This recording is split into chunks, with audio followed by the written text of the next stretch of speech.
पैगंबर आदम अलैहिस्सलाम पैगंबर आदम अलैहिस्सलाम को सबसे पहले दुनिया में भेजा गया और उनको अबुल बशर यानी सारे इंसानों के पिता कहा जाता है।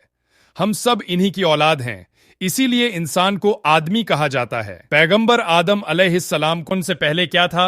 जब कुछ भी नहीं था तब सिर्फ और सिर्फ अल्लाह पाक की जात मुबारक थी। फिर अल्लाह ताला ने पानी को बनाया और पानी के ऊपर अपना अर्श बनाया। फिर उसने कलम पेन को बनाया। फिर अल्लाह ने लोहे महफूज बनाया जहां हर चीज कलम से लिखी हुई है। उसके बाद अल्लाह ने जमीन और आसमान को बनाया। उसके बाद फरिश्तों को बनाया और जिन्न को बनाया। उसके बाद 6 दिनों में पूरी दुनिया बनाए। अल्लाह ताला ने फरिश्तों को नूर से, जिन्नों को आग से और इंसान को मिट्टी से पैदा किया। अल्लाह ताला ने जिन्नों को आदम अलैहिस्सलाम 2000 साल पहले दुनिया में भेजा था, लेकिन वहां फसाद किया तो अल्लाह ताला ने फरिश्तों को भेजा जिन्होंने जिन्नों को जमीन से दूर कर दिया। उन जिन्नों में एक अजाजील भी था जो अल्लाह ताला का इबादत गुजार बंदा था, तो फरिश्ते उसे अपने साथ ले आए, जो बाद में अपने तकब्बुर, घमंड और नफारमणी की वजह से इब्लीस कहलाया, यानी सख्त मायूस, क्योंकि वो हमेशा हमेशा के लिए अल्लाह ताला की रहमत से मायूस है। हजरत आदम की पैदाइश। फिर अल्लाह ने हजरत आदम की पैदाइश का इरादा फरमाया और फरिश्तों से कहा कि मैं जमीन में खलीफा बनाने वाला हूं। तो फरिश्तों ने अल्लाह से कहा कि आप क्यों इंसान को बनाना चाहते हैं, जबकि हम तो मौजूद है जो दिन रात आपकी हम्द और तस्बीह करते हैं। ये इंसान भी जिन्हों तरह जमीन में जाकर फसाद करेंगे और एक दूसरे का खून बहाएंगे। अल्लाह ताला ने कहा, जो मैं जानता हूं वो तुम नहीं जानते, यानी अल्लाह ताला उन्हें क्यों बना रहे हैं ये अल्लाह को पता था। बेशक मैं बनाने वाला हूं जमीन में अपना नायब। उन्होंने कहा, तू उसे नायब बनाएगा जो वहां फसाद करें और खून बहाएं, और हम तेरी हम्द के साथ तेरी तस्बीह बयान करते हैं और तेरी पाकी बयान करते हैं। फरमाया, बेशक मैं जानता हूं जो तुम नहीं जानते। सूरत बकर आयत 29-30। अल्लाह ताला ने जमीन से मिट्टी मंगवाई तो फरिश्ते पूरी दुनिया से थोड़ी थोड़ी मिट्टी ले आए। मिट्टी थोड़ी काली, थोड़ी लाल, थोड़ी ब्राउन थी, इसीलिए इंसान की शक्ल हर तरह की है। फिर अल्लाह ताला ने अपने हाथों से पैगंबर आदम अलैहिस्सलाम को बनाया और 40 दिनों के लिए छोड़ दिया। किसी रिवायत में 40 साल आता है। फरिश्ते इसे देखने के लिए आते थे। इब्लीस भी अपने पैर से इस पुतले को ठोकर मारता और कहता, मैं तुझ पर गालिब आ गया तो तुझे हलाक कर दूंगा, और अगर तू मेरा हाकिम बन गया तो मैं तेरी नाफरमानी करूंगा। शैतान का थूक और कुत्ता एक बार इब्लीस मरदूद ने बुग्ज ऑफ कीने में आकर हजरत आदम अलैहिस्सलाम के पुतले मुबारक पर थूक दिया। यह थूक हजरत आदम अलैहिस्सलाम की नाफ मुबारक पर पड़ी। अल्लाह ताला ने जिब्राइल अलैहिस्सलाम को हुक्म दिया कि इस जगह से उतनी मिट्टी निकालकर उस मिट्टी का कुत्ता बना दो। तो उस शैतानी थूक से मिली मिट्टी का कुत्ता बना दिया गया।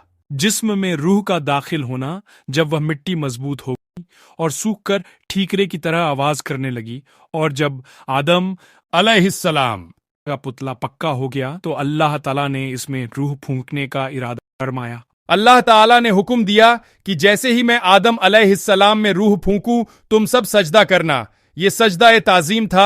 इस सजदे का हुक्म अल्लाह ताला ने इसलिए दिया कि सबको पता चल जाए कि आदम अलैहिस्सलाम की हैसियत फरिश्तों और जिन्हों से ज्यादा है। जब रूह फूकी तो रूह सर में दाखिल हुई और आदम अलैहिस्सलाम को छींक आए तो फरिश्तों ने कहा, आप कहिए अल्हम्दुलिल्लाह, यानी तमाम तारीफ और शुक्र अल्लाह ही के लिए है। इस पर अल्लाह ताला ने फरमाया, रहमका रब्बुक, तुझ पर तेरा रब रहम फरमाए। अब रूह आंखों में दाखिल हुई तो आदम अलैहिस्सलाम जन्नत के फल देखने लगे। जब रूह पेट में गई तो उन्हें भूख महसूस हुई। जब रूह पैरों में गई तो उन्होंने चलने की कोशिश की। उस पर अल्लाह ताला ने कुरान में फरमाया, इंसान जल्दबाज है। इब्लीस का घमंड। जैसे ही अल्लाह ताला ने रूह फूंकी तो सारे फरिश्तों ने सजदा किया सिवाय इब्लीस के। उसने अल्लाह की नफरमानी की और सजदा नहीं किया। इब्लीस एक नेक और बुजुर्ग जिन्न था। उसने कभी अल्लाह ताला की नफरमानी नहीं की थी। वो बहुत इबादत गुजार था, इसीलिए उसका मर्तबा फरिश्तों में बुलंद था। इसी बात का उसे बहुत गुरूर हो गया था, और इसी गुरूर में अंधा होकर उसने अल्लाह के हुक्म को भी मानने से इनकार कर दिया। अल्लाह ताला ने उससे पूछा, ए इब्लीस, तुझे किस चीज ने सजदा करने से रोका? कहने लगा, मैं उससे बेहतर हूं। तूने आदम को मिट्टी से पैदा किया और मुझे आग से। अल्लाह ताला ने कहा, निकल जा यहां से, तुझे हकक नहीं कि जन्नत मैं रहकर तकब्बुर करे। इब्लीस कहने लगा, ए अल्लाह, मुझे कयामत तक की मोहलत दे कि मैं जिंदा रहूं। तो अल्लाह ताला ने उसे मोहलत दे। जब मोहलत मिल गई तो अपनी गलती मानने की बजाय अल्लाह ताला से कहने लगा कि मैं कसम खाता हूं, मैं आदम की औलाद को गुमराह करूंगा, मैं तेरे सीरात मुस्तकीम पर बैठ जाऊंगा, फिर उनके आगे से, पीछे से, दाएं से, बाएं से आऊंगा और उन्हें बहकाऊंगा। आप इनकी अक्सरियत को यानी ज्यादातर को शुक्र गुजार नहीं पाएंगे। मैं इंसानों के गुनाहों को उनके लिए खूबसूरत बना दूंगा, सिवाय तेरे मुखलिस बंदों के, वो मेरे बहकावे में नहीं आएंगे। इस पर अल्लाह ताला ने उससे कहा, तू निकल जा यहां से, आदम की औलाद में से जो तेरा कहा मानेंगे और तेरे साथ चलेंगे, मैं तुझे और उनको सबको जहन्नम से भर दूंगा। जो गुमराह होंगे तेरी पैरवी करेंगे, यानी तेरे कदमों पर चलेंगे, उनके वादे की जगह जहन्नम होगी, लेकिन मेरे मुखलिस बंदों पर तेरा जोर नहीं चलेगा। अल्लाह ताला के इल्म और हिकमत का भी यही तकाजा था कि औलाद आदम की आजमाइश की जाए, लिहाजा उसे लंबी उम्र अता की और साथ में वो सामान भी अता किया गया जो नस्ल आदम को गुमराह करने के लिए चाहिए थे। पैगंबर आदम अलैहिस्सलाम को इल्म अता किया गया, फिर अल्लाह ताला ने आदम अलैहिस्सलाम को इल्म अता किया और तमाम चीजों के नाम सिखाए। कुरान पाक में सूरह अल बकरा आयत 31 में है कि और अल्लाह ताला ने आदम अलैहिस्सलाम को तमाम नाम सिखाए। अल्लाह ताला ने आदम अलैहिस्सलाम को हर चीज का नाम सिखाया, तमाम छोटी और बड़ी चीजों के नाम, जाती और सिफाती दोनों तरह के नाम सिखाए और तमाम कामों के नाम सिखाए। फिर अल्लाह ताला ने उनकी पीठ पर हाथ फेरा तो कयामत तक जितने भी इंसान पैदा होने वाले हैं सबकी रूहें निकल आई। अल्लाह ने सबसे कहा कि क्या मैं तुम्हारा रब नहीं? सबने कहा कि आप हमारे रब हैं। सबने सिर्फ एक अल्लाह की इबादत का वादा किया, इसे वादा-ए-अलस्त कहा जाता है।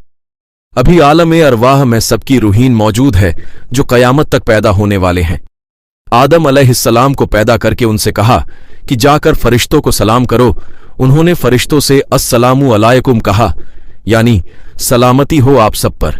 इसके बदले में फरिश्तों ने कहा वालेकुम अस्सलाम व रहमतुल्लाही, यानी आप पर भी सलामती हो और अल्लाह की रहमत हो। इस पर अल्लाह ताला ने आदम अलैहिस्सलाम से कहा, यह तुम्हारी औलाद को एक दूसरे के लिए तोहफा और हदिया है। अब अल्लाह ने फरिश्तों के सामने दुनिया की कुछ चीजें पेश की और उनके नाम पूछे। फरिश्ते नहीं जानते थे। उन्होंने कहा, ऐ अल्लाह, हमें इल्म नहीं, हमें तो सिर्फ उतना ही पता है जितना इल्म आपने हमें दिया है। फिर उन्हीं चीजों के नाम आदम अलैहिस्सलाम से पूछे तो उन्होंने सबके नाम बता दिए। इस पर अल्लाह ताला ने फरमाया, क्या मैंने नहीं कहा था कि मुझे जमीन और आसमान की हर चीज का इल्म है? जो तुम जाहिर करते हो और जो तुम छुपाते हो वो सब मैं जानता हूं। पैगंबर आदम अलैहिस्सलाम को जन्नत में भेजा गया। अब आदम अलैहिस्सलाम को जन्नत का लिबास पहनाया गया और जन्नत में रहने को कहा गया। वो जन्नत में रहने लगे, लेकिन वो खुद को अकेला महसूस कर रहे थे। एक दिन वो सो रहे थे तो अल्लाह ताला ने उनकी बाईं पसली से हव्वा अलैहिस्सलाम को पैदा किया, जो कि बहुत ज्यादा खूबसूरत थी। जब वो सोकर उठे तो उन्होंने हव्वा को देखा और पूछा, तुम कौन हो?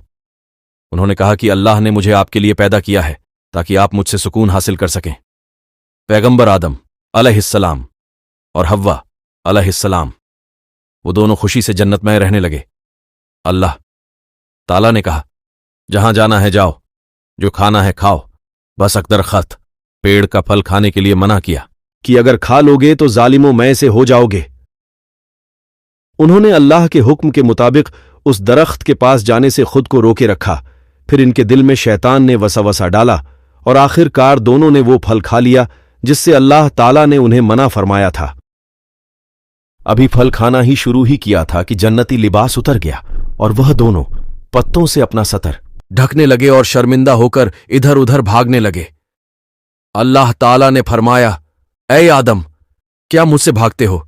उन्होंने कहा, नहीं ऐ मेरे रब, बल्कि तुझसे हया करता हूं। अल्लाह ताला ने कहा कि ऐ आदम, क्या मैंने तुमसे उस दरख्त के पास जाने से मना नहीं किया था? क्या मैंने तुम्हें खबरदार नहीं किया था कि शैतान तुम्हारा खुला दुश्मन है? हजरत आदम अलैहिस्सलाम फौरन अपनी गलती का एहसास करते हुए सजदे में गिर गए اور ندامت سے عرض کرنے لگے، اے پروردگار، ہم نے اپنی جانوں پر ظلم کیا، اور اگر آپ نے اپنے افضل کرم سے ہمیں معاف نہ فرمایا اور ہم پر رحم نہ فرمایا تو ہم کا سارا نقصان اٹھانے والے ہو جائیں گے۔ سورہ الاعراف آیت 23۔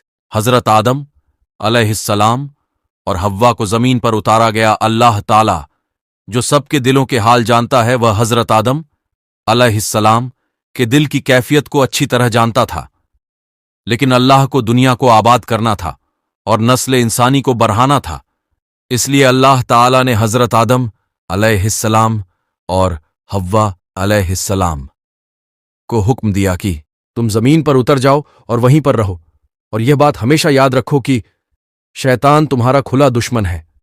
کہا جاتا ہے کہ آدم علیہ السلام کو ہند میں اور حوا علیہ السلام کو جیدہ میں اتارا گیا۔